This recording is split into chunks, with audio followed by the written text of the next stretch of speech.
Toza qovoq yog'i nimalarga yaxshi? Agar sizda prostata adenoma bo'lsa, prostata yo'li shamollashlar bo'lsa, mana hozir sovuq salqin tushdi, peshobdan achishlar, tomchilash bo'lsa, prostata shamollash bo'lsa, mana shu toza qovoq yog'i, jivozda chiqqan toza qovoq yog'idan ertalab bir osh qoshiq, kechqurun uxlashdan oldin bir osh qoshiq iste'mol qiling.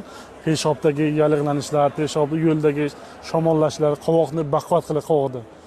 Erkaklik quvvatini oshiradi. Agar jigaringizda muammolaringiz bo'lsa, jigar tiqilmalari, jirovoy gepatoz, jigaringizda qotishlar bo'lsa, gepatit bo'lsa, mana shu qovoq yog'idan ertalab bir osh qoshiq, kechqurun uxlashdan oldin bir osh qoshiq iste'mol qiling. Xudo xolasa o't-qop dimlanish, zagib zaporlarni ochadi. Ich qotishlar deysizmi? Jigaringizda tiqilmalari, jirovoy gepatozlar hammasi ketadi. Bolalaringizda gijja bo'lsa, parazitlar bo'lsa, uy sharoitida mana shu toza juvozda chiqqan qovoq yog'i bilan gijjalarni qopi bilan tushirsangiz bo'ladi, birodarlar. Do'stlaringizga jo'natib qo'ying. Uy sharoitida bolalar gijjasini, prostata adenomasi erkaklik quvvatini oshiradi.